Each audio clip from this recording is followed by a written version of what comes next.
Ahlan wa sahlan wa marhaban mpenzi mtazamaji, assalamu alaikum wa rahmatullahi wa barakatuh. Natumai mzima buheri wa afya. Jina langu ni Haifa Muhammad na karibu katika kipindi kipendacho Upeo Asubuhi ndani ya kitengo Jukwaa la Wanawake. Alhamdulillah, siku ya leo mpenzi mtazamaji, tunaye ustadha wetu, kipenzi chetu ambaye tumempeza zaidi. Ni muda mwingi ambao hajaweza kufika ndani ya studio zetu za Mahdi TV, lakini siku ya leo kwa rehema za Mwenyezi Mungu tumeweza kumpata, na inshallah katika mada yetu ya leo ataenda kuangazia maadili mema ya mwanamke. Tunataka kujua maadili yepi ambayo ni mazuri kwa wewe mwanamke na ambayo pia yatakufanya wewe ukawa na hadhi katika jamii, na inshallah tukirudi kwake tutaweza kufahamu mengi na mengi zaidi. Assalamu alaikum wa rahmatullahi wa barakatuh. Wa alaikum salam wa rahmatullahi ta'ala wa barakatuh. Karibu sana ustadhi. Asante. Ni muda. Naam. Naam, bismillah. Naam. Namshukuru Mwenyezi Mungu. Hata kama ni muda, midamu ni wazima. Alhamdulillah. Hilo ni jambo la kumshukuru Allah. Na kuweza kukutana sana. Na kuweza kukutana tena kwa mara nyingine. Kwa tunamshukuru Mwenyezi Mungu kwa hilo. Naam, bismillah. So a'udhu billahi minash shaitani la'inir rajim. Bismillahir rahmanir rahim. Wa sallallahu ala sayyidina Muhammad wa ala alihi tayyibin at-tahirin. Allahumma salli ala Muhammad wa ali Muhammad. Naam. Bora kabla ya kupoteza muda tunaingia moja kwa moja katika mada yetu kama tulivyoambiwa hapa na dada yetu Haifa kuhusiana na maadili mema kwa mwanamke. Naam. Kabla ya kuingia moja kwa moja kuhusiana na jambo la maadili mema, kwanza huyu mwanamke anatakana kwanza kujitambua yeye mwenyewe kwanza ni nani. Ndio. Akishajitambua yeye mwenyewe na kujijua kwamba yeye ni nani, kwa hiyo baadaye hapo atakuja kuona kile ambacho anachotakikana kukifanya yeye kama mwanamke kuhusiana na yale maadili ambayo yamemfunga kwake yeye na katika jamii.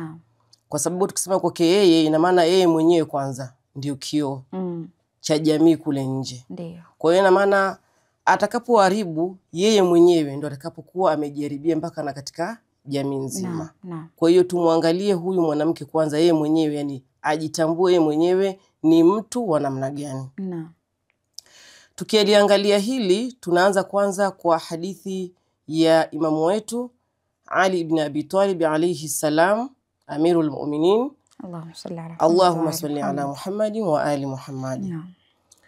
Alikuwa ana shauku sana, yani ile hamu ya kutaka kumjua huyu mwanamke kwanza ni mtu wa namna gani. Kwa hiyo akawa wakati fulani Amirul Mu'minin alikuwa akiona kwamba huyu mwanamke jinsi alivyo, hii itakuwa ni moja miongoni mwa dalili za uumbaji wa Allah Subhanahu wa Ta'ala katika ile maumbile yake na alivyomuumba huyu mwanamke jinsi alivyo. Kwa hiyo ni katika ule utakaso wa Allah Subhanahu wa Ta'ala katika uumbaji wake na ile dhihirisho katika kule uumbaji wa Mwenyezi Mungu Subhanahu wa Ta'ala. Kwa hivyo alikuwa akisema, yani kwa kulingana vile mwanamke alikuwa akimwangalia. Unajua sisi huwa tunaambia kwamba wanawake tuna akili sana, tuna akili ya chap chap. Ndio. Na hilo pia ukiangalia ni kweli. Tuchukue saizi watoto wawili, mtoto msichana na mtoto kijana. Wae wako age moja. Utamwona mtoto msichana mambo yake anafanya chap chap. Ndio. Lakini mtoto kijana kidogo yeye anakwenda taratibu taratibu. Yale ni katika maumbile ya Allah Subhanahu wa Ta'ala. Yani jinsi alivyoumba yule mwanamke na mwanamume, wote wameumbwa viumbe viwili tofauti. Unaona ni maumbile ni tofauti kama vile mwanamke na mwanaume. Kwa hiyo pia katika utendaji kazi, katika uelewaji, katika kila kitu unakuta mwanamke kidogo yuko na ile chap chap. Mwanaume kidogo yeye anakuwa yuko slow. Lakini tunaambiwa kwamba ule uslow wake anakuwa anapangilia mambo yake kwa utaratibu, anakwenda pia vizuri. Unajua si wanawake akili yetu kweli iko chap chap. Ndio. Lakini sasa ingine unakuta ile uchapchapu unazidi mpaka tunapituka. Sasa mwanamume ndio maana unakuta saa nyingine unaweza kumuuliza mwanaume kitu akwambia nitakujibu. Wewe unaweza ukaona kwamba ni kitu kidogo umemuuliza, lakini ukaona kwamba yani sasa niambie tu hivi, yani umeshajipangia jibu lake tayari limeshakuja. Kweli. Sasa kutokana na hali kama hiyo, Imamu Ali alayhi salamu alikuwa akisema akili za mwanamke ziko katika uzuri wao. Unaona akili za mwanamke ziko katika uzuri wao. Na pia uzuri wao upo katika akili zao. Unaona? Kwa hiyo yani huyu mwanamke anatakikana kujielewa kwamba mwanamke ni mtu ambaye yuko na akili. Ndio. Na hiyo akili yake basi ipo katika uzuri, maana kuna uzuri ambao kutokana na ile akili yake jinsi alivyo katika utendaji wake, katika ufikiriaji wake na nini. Na pia katika ule uzuri wao kuna hiyo akili yao iko pale. Kwa hiyo ni vitu viwili ambavyo vyote ni vizuri. Ndio. Uzuri na ile akili. Kwa hiyo Mwenyezi Mungu alhamdulillah ametuumba katika umbile lilokuwa ni zuri, na pia vile vile akatupatia akili. Kwa hiyo ndio maana unakuta yani tuko na ile akili ya uchapchap. Ukimwambia mwanaume unaona kwamba yeye baada niambie hivi tu mara moja mambo yaishe, yeye unaona. Kwa hiyo huyu ni mwanamke ambaye Imam Ali alayhi salamu alikuwa akitaka huyu mwanamke yuko hivi ni vipi, yani ni yeye na yeye mwenyewe akajipatia jibu kwamba hii itakuwa ni dhihirisho katika ile neema ya uumbaji wa Allah Subhanahu wa Ta'ala. Kwa hiyo mwanamke akili yake ipo katika uzuri wake, na uzuri pia wake uko katika akili yake. Na pia alisema mwanamke hawezi kudhibiti chochote zaidi ya yeye mwenyewe. Yani ili mwanamke aweze yani kuwa na ile ushakhsia mzuri, kwanza yeye mwenyewe tu anatakikana awe ni mwenye kujidhibiti. Unajua Haifa, wewe mwenyewe kama wewe, ukishajijua wewe ni nani, unajua wewe unajifahamu vizuri. Ndio maana Waswahili wanasema kwamba moyo wa mtu ni msitu. Anayejua ni yeye mwenyewe. Kwa hiyo mwenyewe hapo jinsi ulivyo unajijua jinsi ulivyo wewe. Ingawaje Mwenyezi Mungu anakujua zaidi kuliko unavyojijua wewe mwenyewe. Lakini ukitaka kufanya kitu uharibu, dakika unaweza kufanyaje? Ukaharibu. Na ukataka kutengeneza kitu pia vile vile dakika unaweza kufanyaje? Ukatengeneza. Huyu ni mwanamke. Sawa sawa? Huyu ni mwanamke. Sasa katika maadili ya mwanamke, ikiwa wewe mwenyewe tayari uko na akili yako na ni akili nzuri, basi ujue kwamba hiki ninachotaka kukifanya ikiwa ni kizuri basi kifanye kwa ule uzuri, kwa sababu wewe mwenyewe ndio unajua kujidhibiti. Dhibiti wewe mwenyewe na ufanye kile kitu kwa uzuri, kila mtu aweze kukifanyaje? Kukipenda na kiwe na mtazamo mbele ya watu. Ndio. Kwa sababu maadili hayawezi kupatikana kwa kupitia mtu mwingine ya kuwekea, isipokuwa ni wewe mwenyewe ndio ujitengeneze na ujidhibiti wewe mwenyewe kutokana na ile hali yako jinsi uliyokuwa nayo. Ndio. Kwa hiyo kwanza mwanamke ni yeye mwenyewe ndio atakayeweza kufanyaje? Kujidhibiti. Ima kutengeneza ama katika kuharibu. Ndio. Na hapa tunachokiongelea ni katika maadili. Kwa hiyo uzuri zaidi ni mwanamke aangalie yale maadili katika Uislamu. Unamtuma nini? Sawa? Na kwa maana mwanamke pia vile vile tunaambia pia ni ua.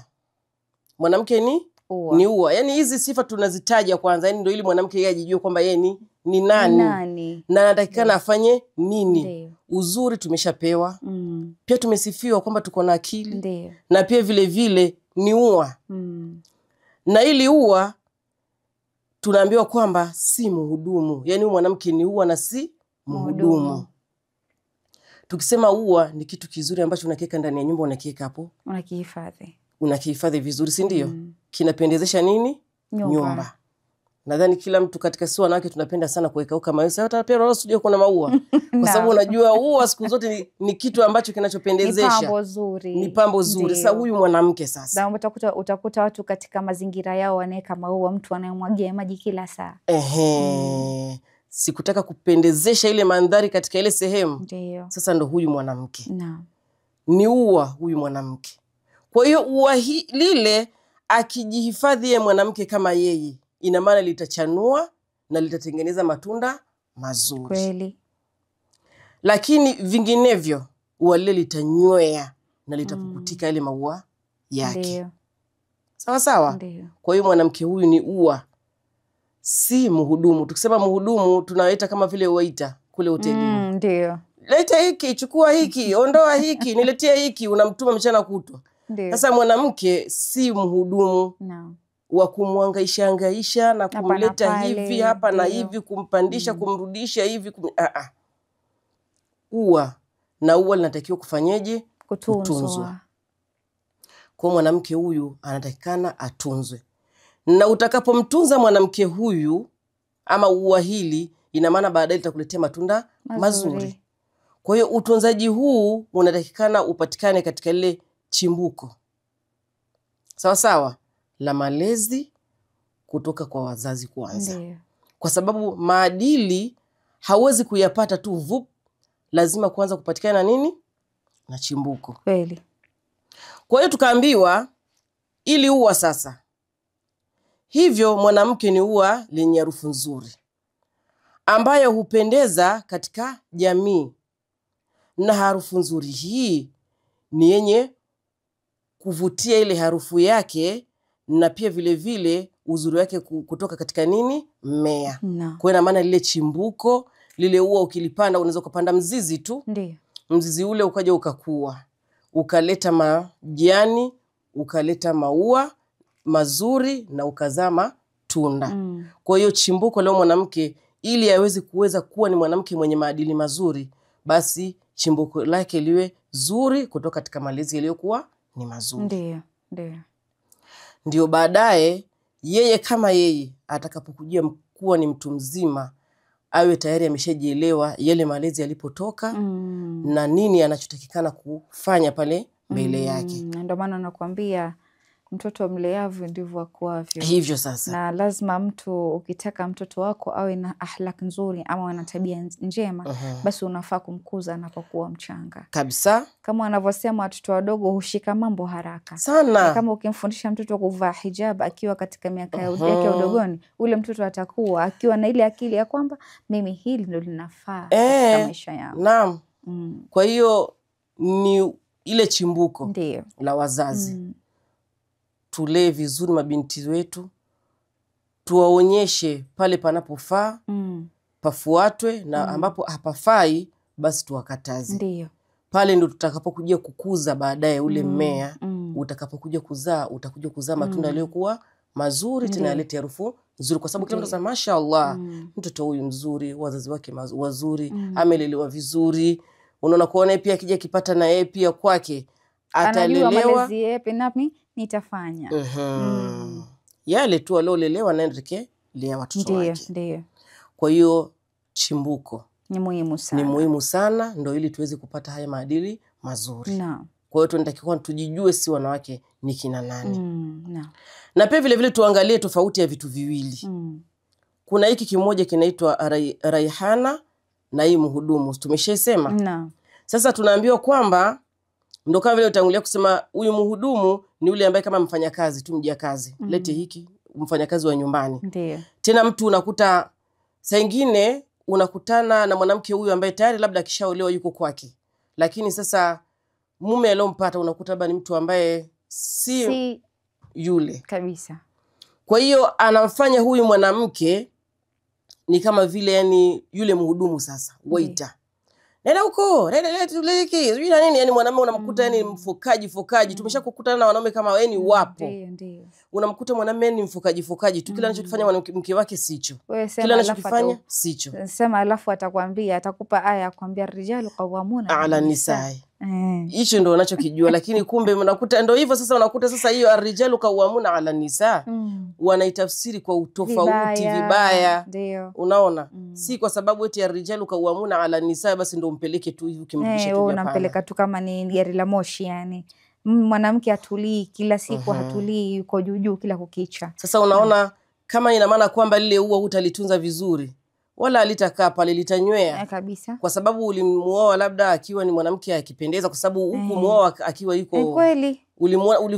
Ulivutiwa mpaka kufikia wewe kuamua kuchukua yale maamuzi kwamba mimi ninaamua huyu mwanamke ndio wangu, sasa ninamchukua nitamweka ndani. Ulimuona ni mwanamke mwenye umemkuta kama ni yuko vizuri, mavazi yake ni mazuri, imefika wewe ndio umeamua sasa huyu ukaona umuoe. Kwa hiyo sasa kitunze kile kitadumu. Ina maana kwamba vinginevyo kama utamtunza utamaliza, mwanaume atamaliza wanawake wengi. Kwa sababu yule unakuta wengine hawana subra. Ataona kwetu sikufukuzwa, ataondoka. Utaoa mwingine pia hivyo. Kwa hiyo hili ua linatakikana litunzwe. Si eti mwanamume amfanye huyu mwanamke ni kama vile mjakazi wa ndani za nyumba bila kupokea hisia zozote. Yeye ni wa kumpeleka, tunakumpeleka tu. Na pia vile vile pia unamkuta anamkosesha mpaka heshima. Hana heshima yoyote mbele ya mume wake. Mpaka anajiona yeye ni kiumbe ambacho ni dhaifu, hakina thamani yoyote mbele ya watu. Kwa hiyo anampelekesha ndani ya nyumba mpaka mwanamke huyu kama ni ua basi litanywea. Kama ni ua litafanyaje? Litanywea. Na litapukutika. Ndio. Kwa hiyo amtunze huyu. Atakapomtunza na akatunzika na huyu mwanamke akajielewa yeye ni nani, ndipo pale huyu mwanamke inshallah watakuja kupata ile matunda yaliyokuwa mazuri kweli na machimbuko la yale maisha na yale malezi ambayo aliyapata kutoka kwa wazazi wao. Maana naamini ukimwangalia vizuri mwanamke hautokosa kufaidika na yeye. Sana kwa sababu mwisho wa siku ule mwanamke atakupa heshima uitakayo. Sana. Lakini wewe umekuwa mwanamume labda mwenye vurugu, ama umekuwa mzazi mwenye wewe mwenyewe hauko kama kielelezo katika yule mtoto. Wewe mwenyewe hauwi kama example kwa yule mtoto. Yule mtoto itakuwa ni kitu ambacho kina tafash sana. Kitakuwa na tafash kwa sababu atakuwa ni mwenye kutatanika kutokana na ile malezi, hajijui atafanya nini. Hakika. Kwa hiyo na hii Raihana sasa ni kitu ambacho kinatakiwa kulindwa na kuhifadhiwa. Na pia vile vile kiwe ni chenye kutendewa kwa wema. Na pia vile kushughulikiwa kwa huruma. Hakika. Unaona? Sasa ukimuhifadhi huyu mwanamke, ukimlinda kwa uzuri, ukimtendea wema, na ukimshughulikia ni kwa huruma, yani ukimpatia matunzo yote, ikiwa ni mwanamke ndani ya ndoa, ama ikiwa ni mtoto, ukimpatia zote hizi, naamini kwamba baadaye yale maadili mema yatakuja kupatikana, kwa sababu tayari ameshajijua kutokana na upande wa kutoka kwa wazazi wake, ama kwa upande wa maadili pia walivyokuwa wakileana yeye na mume wake pale ndani ya ndoa. Kwa hiyo baadaye huyu mtoto ama huyu mama, kutokana na yale maadili tangu alipotoka nayo nyumbani mpaka kaja kwa mume wake akatunzwa vizuri, atakapokuja kupata sasa pale mtoto, naye atamtengeneza ama atamlea katika maadili ambayo amelelewa yeye. Na pia vile vile yule mtoto pia atakuja kukua na maadili ambayo alilelewa na wazazi wake. Kwa hiyo pale maadili mema sasa yataanza kupatikana kutokea hapo. Ndio maana nikasema kwanza huyu mwanamke tunataka tumjue kwanza ni nani. Ndio. Ajielewe yeye mwenyewe. Vile anatakikana kwamba kuwa kutokana katika na chimbuko pale alipotoka mpaka akaja kuwa mtu mzima, akaolewa, akawa ndani ya nyumba yake. Yeye mwenyewe binafsi kujilinda, pamoja na yule atakaye kuwa ni mwenzi wake kumlinda, wakalindana wote, na baadaye ndipo kutakuja kupatikana matunda mazuri na maadili mema yatanzia pale. Mashaallah. Shukran sana ustadha, kwa umeweza kuelezea vizuri chimbuko la mwanamke linaanza na yeye mwenyewe kujifahamu, na inshallah tukirudi katika awamu ya pili tutaweza kuendelea na kujua mengi ambayo umeweza kutuandalia. Shukran sana. Kurudi kwako mpenzi mtazamaji, natumai katika awamu ya kwanza tukiwa nayo Ustadha Sofia ndani ya studio zetu za Mahdi TV umeweza kufahamu ni nini ameweza kusema kuhusiana na maadili ya mwanamke. Haswa ukiangalia ameanza kwa kitu ambacho ni muhimu sana wewe kama mwanamke kuweza kufahamu. Mpenzi mtazamaji, acha tuchukue mapumziko, tutakaporudi tutaendelea zaidi. Assalamu alaikum warahmatullahi wabarakatuh. Mpenzi mtazamaji, karibu tena katika awamu ya pili ya kipindi kipendacho Upeo Asubuhi ndani ya kitengo Jukwaa la Wanawake, nikiwa naye si mwingine bali ni ustadha wetu Ustadha Sofia, ambaye yupo nasi ndani ya studio zetu za Mahdi TV. Anazidi kudadavulia mengi kuhusiana na maadili haswa kwako wewe mwanamke, na inshallah tukirudi kwake tutafahamu ameweza kutuandalia mengi na mengi ni yapi ambayo sisi kama wanawake tunafaa kufahamu kuhusiana na maadili mema kwa mwanamke. Naam, karibu tena ustadha. Asante. Naam, bismillah. Shukran. Bila kupoteza muda tuingie katika awamu yetu ya pili na tukiendelea na mada yetu hii ya maadili mema. Kwanza tumemaliza kuhusiana na mwanamke mwenyewe, kwanza ajitambue yeye ni nani. Na baada ya hapo, kwa hiyo atakapojitambua yeye ni nani, mambo mengine yatakuja kufuata ambayo itakuwa ni rahisi kwake.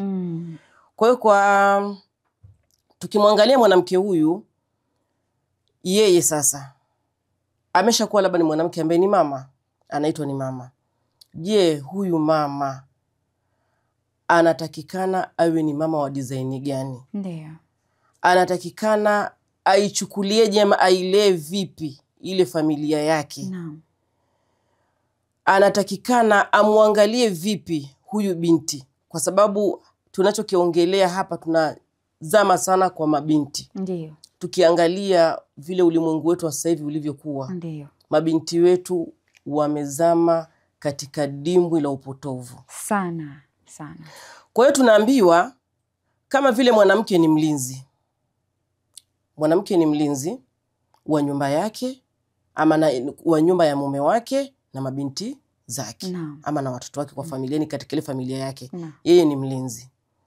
Tukisema mwanamke ni mlinzi, tunamaanisha kwamba mwanamke yeyote ndani ya nyumba, yeye ndo mwalimu.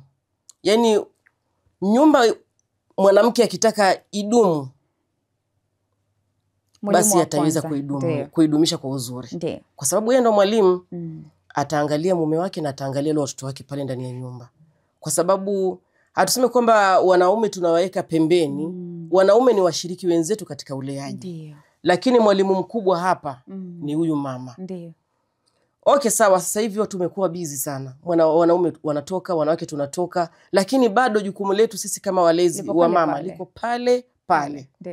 Ina maana kwamba mwanamke ukijiweka ubizi sana na ukisahau familia yako, pale ujue familia itaharibika.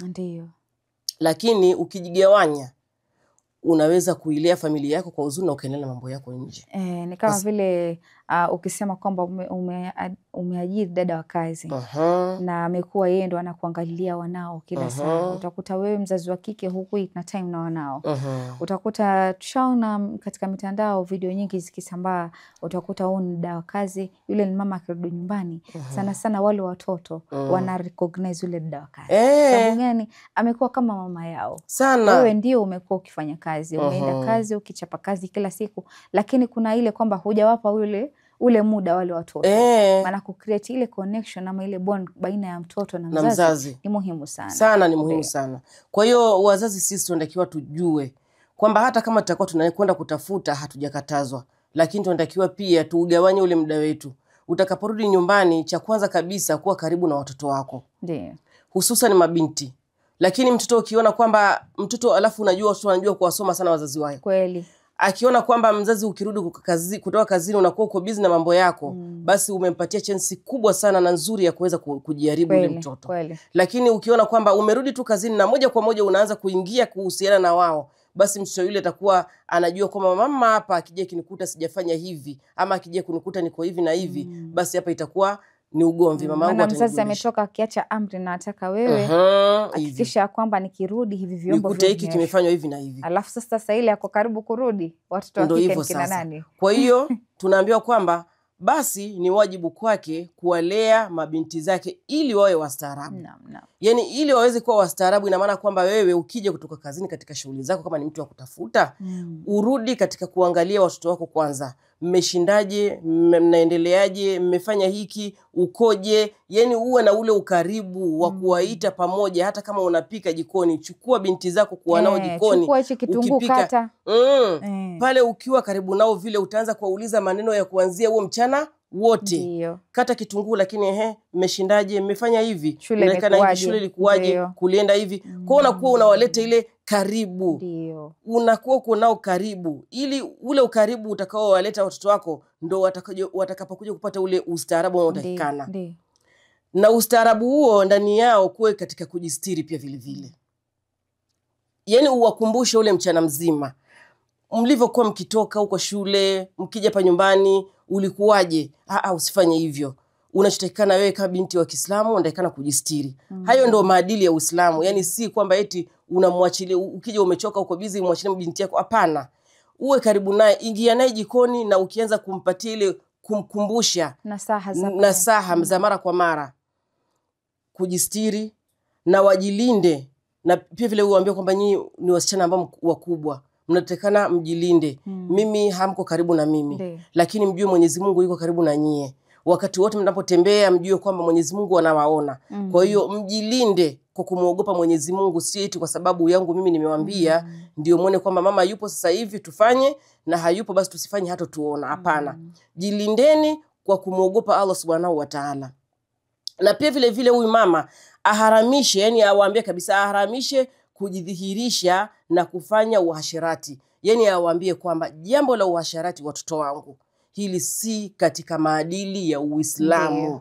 Uislamu haututumi sisi kufanya uasherati. Kwa hiyo nyinyi ni mabinti, mjistiri vizuri. Mtakapojistiri tunaambia kwamba kizuri huwa kinajiuza, kibaya kinajitembeza. Kwa hiyo huu uzuri wenu ambao Mwenyezi Mungu amewajalia, msiutembeze mkaje mkauharibu. Kwa hiyo huyu ni mama anatakikana yani awalee watoto wake katika kuwapatia nasaha kama hizi. Kwa hiyo waambie kwamba Uislamu haujaturuhusu sisi kufanya uhashirati, kutembea wazi. Tunatakikana tuwe wastaarabu.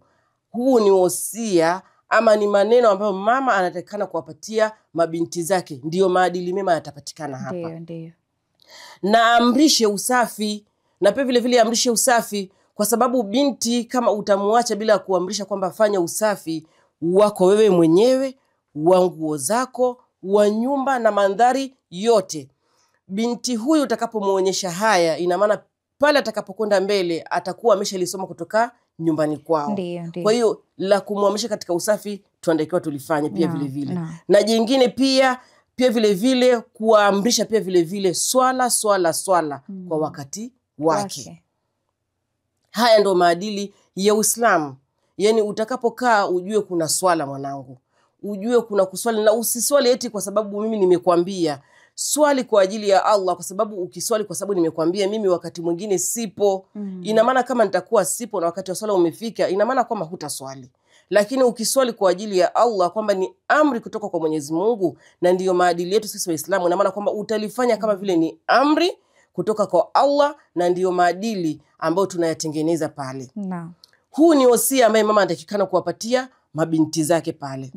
Sasa tunaambiwa kwa sababu swala hunyoosha upotovu. Ina maana kwamba mtu ukiwa unaswali hautakubali kupotea. Ndio kuna hadithi katika maimamu tunaambiwa kwamba hivi mtu utakubali katika mlango wako kuwa kuna kisima. Katika kisima hicho huwa unaoga kwa siku moja mara 5. Je, kutabakia uchafu wote katika mwili wako? Hapana, hauwezi kubakia. Ina maana kwamba ule mwili wako utakuwa ni msafi. Na hiki kisima ni swala.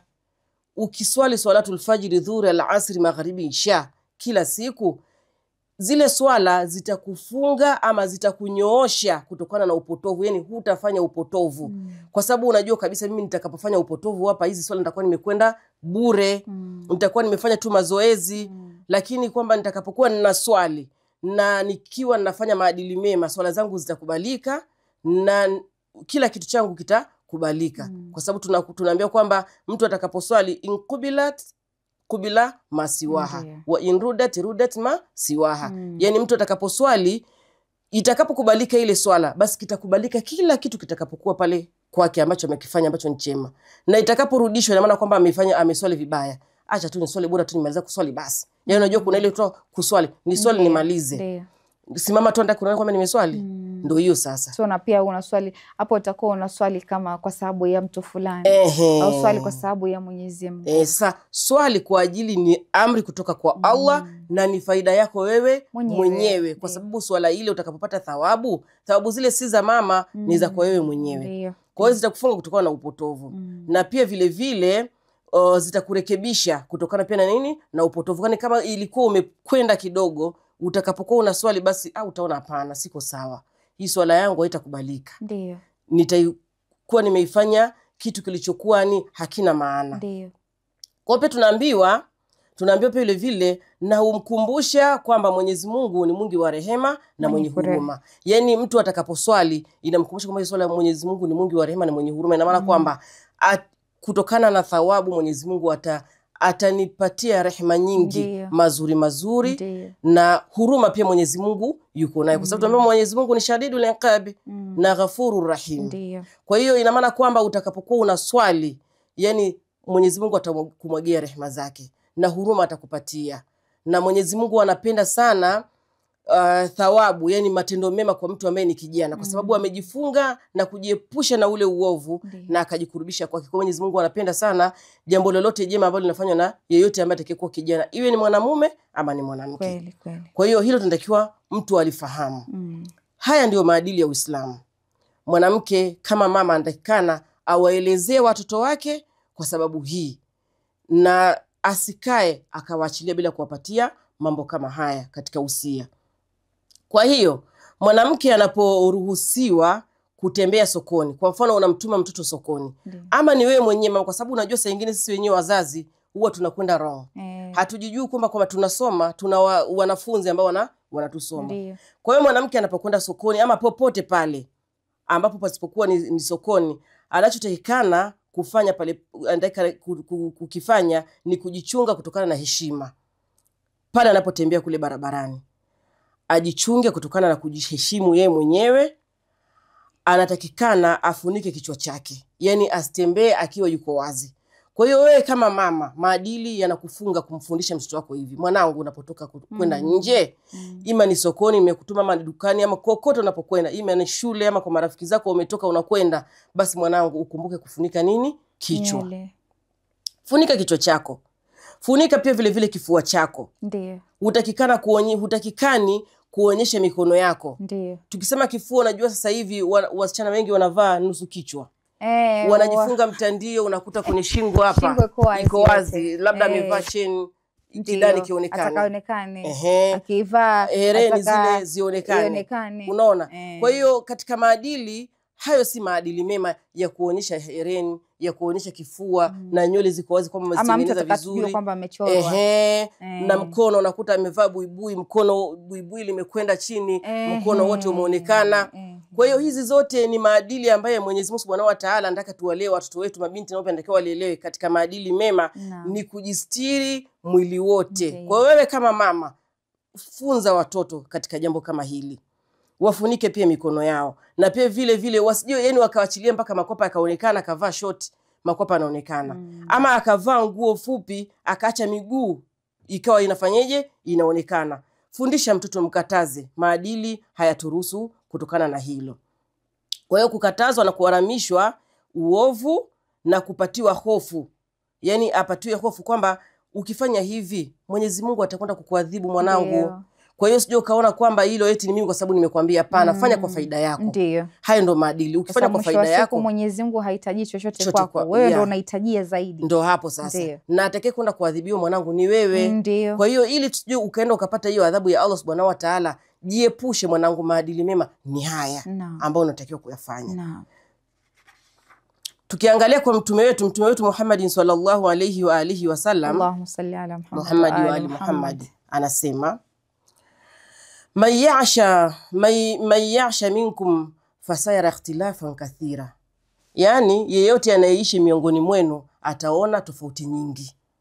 Unaona tofauti nyingi, tutafanyaje? Tutaziona katika ule mustakbali, katika malezi. Kutokana na hii dunia tunaona mambo mengi sasa hivi ambayo yalikuwa ni tofauti katika malezi. Kwa hiyo tunaambiwa Mwenyezi Mungu na mtume wake wamesema kweli, kwani tunaona tofauti nyingi katika maadili na tofauti nyingi katika imani na matendo. Kama ina maana kwamba huyu mtoto ama binti hukumuonyesha yote yale, fanya hiki kwa ajili ya Allah, hutaki kufanya hiki, Mwenyezi Mungu anakasirika, mtume hapendi, maadili ya Uislamu hayatufunzi kuwa kama hivyo. Ina maana kama usipomfundisha hivyo, mtoto huyu hatakuwa na imani kweli ya dini yake. Atakuwa na imani potofu na matendo yake pia atakuwa ni matendo potofu kabisa. Lakini utakapomuonyesha haya yote, ina maana kwamba imani yake itakuwa ni thabiti na pia vile vile matendo yake yatakuwa ni mazuri. Kwa sababu ukimuonyesha haya mambo mazuri na maadili ambayo yanatakikana katika Uislamu, so huyu hatakuja kukua na imani ndogo. Akikutana na marafiki zake tu dakika akiambiwa twende huku ataenda. Ndio. Lakini akiwa na ile imani thabiti hataweza kupoteza, kwa sababu ataona kwamba mimi nilifunzwa na wazazi wangu tangu nilivyokuwa mdogo, siwezi kutoa hijabu, kujiosha shingo wazi, sijui hereni kuacha hiyo, hapana. Mamangu mwenyewe sijaje kumuona kwa hilo. Unaona kama mtoto ambaye humuonyeshi uoga wowote.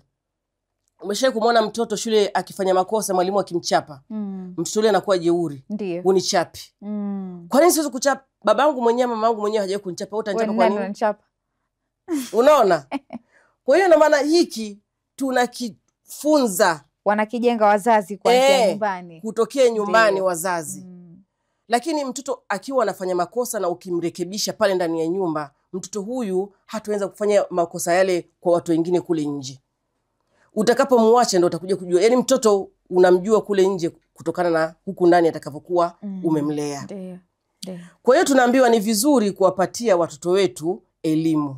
Sasa ili watoto waweze kuyaona kwamba yale ambayo mama anayenifunza ni mambo ambayo natakana kweli niyafanye. Cha kwanza hapo ni kumpatia mtoto huyu elimu.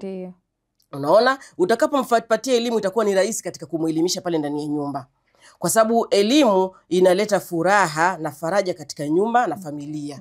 Mtoto yule atakuwa anajua kwamba dini yangu, maadili yangu yananifunza nini. Kweli mama ameniambia, lakini kweli nimesoma katika vitabu. Mtume na Mwenyezi Mungu Subhanahu wa Ta'ala hawapendi, na Uislamu wetu katika maadili unatufunza nifanye hivi na hivi. Kwa sababu dini inafundisha wema, staha, usafi wa kimwili na chakula. Mtoto huyu utakapomuelezea kwa mdomo na akikuona wewe mwenyewe unayafanya, itakuwa ni rahisi katika kuyafuata. Ndio, sahihi. Kwa hiyo kikubwa pale ili tuweze kupata solution hii ni elimu. Tusomeshe watoto wetu elimu na waweze, ukiwaambia kwamba usafi na wa chakula na kimwili, atakuwa tayari amfanyaje, ameyajua. Kwa hiyo hata watoto wadogo unaona wanapokuwa wanatoka nje huwa wanapambwa kwa nguo ndefu, nguo pana, tunawafinika vichwa na shanga zao pia. Mtoto akiwa mdogo kabisa, kuna ile kamba tunawafunga, tunatengeneza katika maumbile yao. Tunayaacha wazi, tunayafinika. Angalia wasichana wetu sasa hivi wanaziacha mwane chambo cha watu wengine. Mtu anatembea anaona kama kitu cha kawaida, lakini hebu mfundishe mtoto ndani ya nyumba, mwambie kwamba hicho si kizuri. Utaona hawezi kukiacha, lakini kwa sababu unaona mafunzo yale hajayapata tangu walivyokuwa nyumbani kwao. Watoto wasichana wanatembea wanaziacha shanga wala hazijui maana yake ni nini zile. Akati ni kitu cha aibu na cha ndani ya nyumba. Yani sijui hata nisemeje. Ni kitu ambacho ni cha aibu, cha kujistiri ndani, lakini watu wameacha ni kitu cha kawaida tu. Mtu anavaa top, shanga iko nje. Wakati mtoto akiwa mdogo tunamstiri kwa shanga, lakini tunaifunika. Kwa hiyo inshallah kutokana na maadili haya tunatakiwa tuwapatie watoto wetu elimu, na sisi wa mama tuwalee watoto katika kuwapatia mawaidha. Naam, katika mawaidha mara kwa mara, na tusiwe busy sana ili watoto wetu wasije wakaja wakaharibika na tukawapatia nafasi ya kwenda kujaribu huko nje. Kwa inshallah tunaomba Mwenyezi Mungu Subhanahu wa Ta'ala atuongoze katika kuwalea watoto katika maadili yaliyokuwa ni bora zaidi, ambaye anaridhia ya Allah Subhanahu wa Ta'ala na mtume wetu Muhammadin sallallahu alayhi wa alihi wasallam. Shukran sana ustadha.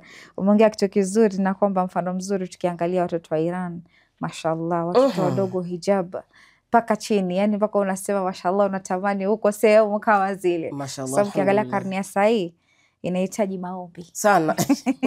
Shukran sana. Kurudi kwako mpenzi mtazamaji, natumai katika awamu ya pili tukiwa nayo Ustadha Sofia ndani ya studio zetu za Mahdi TV umeweza kufahamu mengi ambayo ameweza kuyaangazia. Binafsi nimefurahi sana kuweza kuangazia swala ambalo la mwanamke, haswa mtoto wa kike ni kioo cha jamii. Ni mama wa kesho, ni dada yake mtu.